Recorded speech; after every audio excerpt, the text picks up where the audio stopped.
Hello दोस्तों, क्या हाल चाल।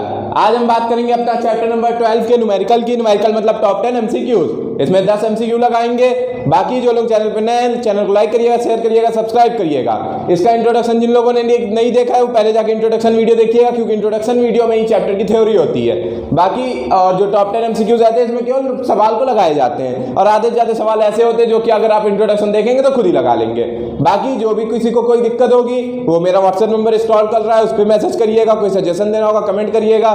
बाकी पसंद आए वीडियो लाइक करिएगा, सब्सक्राइब करिएगा। चलिए देखते हैं पहला क्वेश्चन। और हमारा इंट्रोडक्शन वीडियो लॉन्ग रहता है, लगभग 15 से 20 मिनट का, और जो हमारा न्यूमेरिकल वीडियो रहता है वो 9 से 10 मिनट का रहता है। चलिए पहला क्वेश्चन है, बंद कमरे में एक विद्युत पंखा चलाया जाता है। कमरे की वायु, कोई बंद कमरा है उसमें अगर पंखा चला दिया जाए तो क्या उसमें ठंडी हवा होगी, बर्फ गिरेगी? नहीं ना, गर्म वायु गिरे। जब पहली बार, जब बहुत देर बाद चलेगा, बहुत दिन बाद, मान लीजिए कमरा बंद है, जब अभी देखिए जब बंद, अब ठंडी की बात ना कह दीजिए कि ठंडी में सर जी पंखा चलाओ तो ठंडी लगती है। यहाँ बात गर्मी में मतलब नॉर्मल टेम्परेचर की है। अगर वैसे पंखा ऑन किया जाए तो क्या गर्म हवा गिरेगी कि ठंडी हवा गिरेगी? इनमें से कोई नहीं, तो गर्म हवा ही रहती है मेन चीज। चलिए ठीक है, तो इसका क्या हो जाएगा, बंद कमरे में एक बंद कमरे में एक विद्युत पंखा चलाया जाता है, कमरे की वायु गर्म रहेगी, गर्म होती है। क्या होती है? गर्म होती है। थोड़े टाइम बाद भले नॉर्मल टेम्परेचर हो जाए, लेकिन उस समय गर्म वायु जो होती है गर्म होती है। अब ऊष्मीय ऊर्जा निर्भर करती है।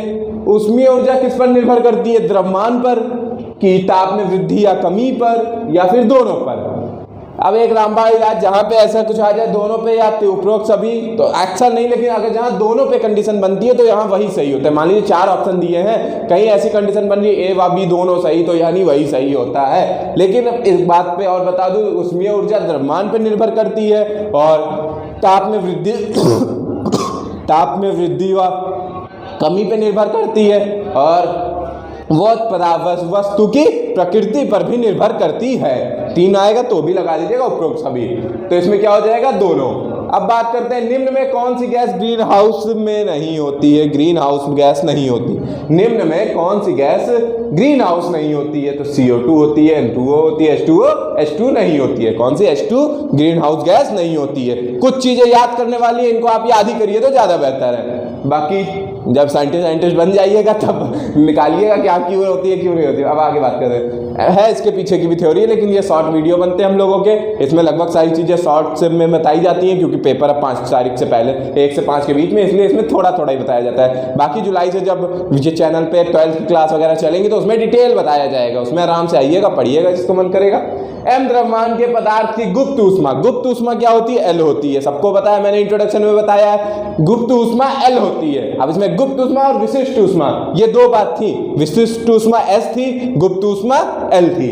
अब एम द्रव्यमान के पदार्थ की गुप्त ऊष्मा L है। पदार्थ की अवस्था परिवर्तन के लिए आवश्यक ऊष्मा की मात्रा, Q बराबर M × L। मैंने इसको इंट्रोडक्शन वीडियो में बताया है, जो लोग नहीं देखे पहले जाके देख लें। Q = M × L। M क्या है? यहाँ पे द्रव्यमान है, और L क्या है पता होगा सबको, बताने की जरूरत नहीं है। चलिए ठीक है, ऊष्मा पदार्थ में कुल आवश्यक ऊष्मा Q बराबर M × L। चलिए तब तक इसको इरेज करते हैं और क्वेश्चन नोट करते हैं।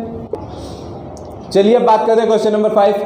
200 ग्राम जल है, 200 ग्राम है। 200 ग्राम मतलब उसकी समझ लीजिए एक माजा वाली बोतल है। 200 ग्राम जल है, 20 रुपए वाली जो माजा की आती है 200 ग्राम 220 ग्राम ऐसे ही रहती है, वही वाला जल उतना जल है। उसको 20 डिग्री सेंटीग्रेड से 40 डिग्री सेंटीग्रेड तक गर्म करने के लिए ऊष्मा चाहिए। अब उसको 20 डिग्री वो सेंटीग्रेड जल है, नॉर्मल टेम्परेचर 28-30 होता है, लेकिन 20 डिग्री सेंटीग्रेड वो है। अब उसको 40 डिग्री तक करना है, तो उतना करने में कितनी ऊष्मा लगेगी, ये चीज हमें ज्ञात करना है। ऊष्मा Q बराबर MS ΔT, ये एक फॉर्मूला होता है, मैंने बता रखा है शायद। अब M यहाँ पे द्रव्यमान 200 है, गुण है 1 ऐसा हो जाएगा। फिर ΔT कितना है? डेल्टा का मतलब आ जाता है अंतर। यहाँ ताप आ गया तो तापों में अंतर, मतलब 40 - 20। किसी को कोई दिक्कत नहीं होनी चाहिए। तो अब Q बराबर 200 गुणे 40 में 20 गया 20। किसी को कोई दिक्कत? Degree Celsius. अब Q बराबर 2 दूनी 4, मतलब 4000 गुणे 4000 हो गया। किसी को कोई दिक्कत? 4000 हो गया। किसी को कोई दिक्कत नहीं होनी चाहिए। 4000 हो गया। अब 4000 हो गया। अब इसको और क्या लिख सकते हैं, 4 गुणे 10 की घात 3 लिख सकते हैं। बिल्कुल आंसर आ गया, 4 गुणे 10 की घात 3 लिख सकते हैं। क्यों नहीं लिख सकते, 1000 1000 है, 1000 को 10 की पावर 3, 1000 को ऐसे लिख सकते हैं 10 मल्टीप्लाई बाई 10 मल्टीप्लाई बाई 10, तो 10 की पावर 3 हो गया, कोई दिक्कत नहीं होनी चाहिए। चलिए हो गया ये चीज, 4 इंटू 10 की पावर 3 आंसर आ गया। अब बात करते हैं सेकंड नंबर क्वेश्चन। सेकंड क्या, यदि वस्तु का द्रव्यमान 100 ग्राम तथा विशिष्ट ऊष्मा 0.11 कैलोरी पर सेंटीग्रेड है, तो ऊष्मा धारिता मैंने बता रखी थी कि क्या होता है, m द्रव्यमान गुणे उसकी विशिष्ट ऊष्मा s, m इंटू s, तो क्या होगा, धारिता बराबर m इंटू एस। m कितना है यहाँ पे 100 गुणे s कितना है 0.11, क्या हो जाएगा 11 कैलोरी पर सेंटीग्रेड, 11 कैलोरी पर सेंटीग्रेड। कोई दिक्कत, ऐसे ही न्यूमेरिकल आने छोटे छोटे की तुरंत ही लगे, तभी हम लोग का पॉलिटेक्निक में अच्छी रैंक भी लोगों की आ जाती है जो थोड़ा बहुत भी पढ़ लेते हैं। इसीलिए चलिए ये 2 न्यूमेरिकल हो गया, अब इसको इरेज करते हैं, फिर 4 क्वेश्चन और बचे हैं। चलिए अब बात करते हैं क्वेश्चन नंबर 7। जल जो है वो ठोस और द्रव दोनों अवस्था में किस तापमान पर रहता है। ऐसा कौन सा तापमान है जिसपे वो ठोस में भी रहता है और जल में भी रहता है, तो वो तापमान 0 डिग्री सेल्सियस है। अब 0 के ऊपर जितना भी देखेंगे वो आपको द्रव में ही मिलेगा, मतलब लिक्विड में ही, पानी में ही मिलेगा।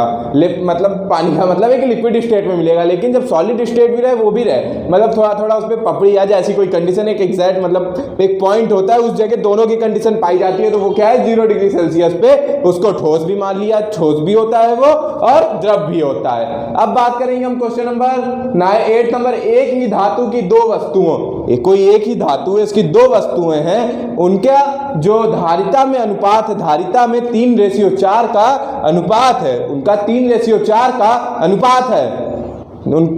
एक ही धातु की 2 वस्तुओं की ऊष्मा की एक ही धातु है, कोई मान लीजिए कोई भी तांबा एक धातु है, उसमें उसकी 2 वस्तुएं, एक धातु की 2 वस्तुएं हैं जिनका जो ऊष्मा की धारिता है उसका रेशियो 3:4 है, तो उनका द्रव्यमान का रेशियो क्या होगा, सीधी सी बात है वही होगा, 3:4 होगा, तो इसका क्या हो जाएगा, पहला वाला 3:4। अब मूल्य ऊष्मा धारिता को निरूपित करते हैं। अब मूल्य ऊष्मा धारिता मैंने आप लोगों को पढ़ा रखा है, मूल्य ऊष्मा धारिता पढ़ाया था, धारिता पढ़ाया था, ये सब चीज ऊष्मा धारिता, ये सब चीजें पढ़ाया था। उसमें मूल्य ऊष्मा धारिता को मैंने क्या बताया था कि मूल्य ऊष्मा धारिता को प्रदर्शित करते हैं सी से। सी का मतलब क्या होता है, कैपेसिटी, और धारिता का मतलब ये होता है कैपेसिटी, कितनी क्षमता है, कि मान लीजिए पानी टंकी की क्षमता कितनी है कि 1000 लीटर पानी रखेगा, तो उसकी कैपेसिटी हो गई, ये हो गई कैपेसिटी। को मूल्य ऊष्मा धारिता को निरूपित करते हैं सी से। सी का मतलब यहाँ पे समझने के लिए कैपेसिटी समझ सकते हैं। कभी कभी ऐसा होता है कि हिंदी वर्ड समझने में कठिनाई होती है, लेकिन इंग्लिश वर्ड समझ में आसानी से आ जाता है। सी का मतलब कैपेसिटी, कैपेसिटी समझते ही जान गए कि कैपेसिटी का मतलब क्या होता है, किसी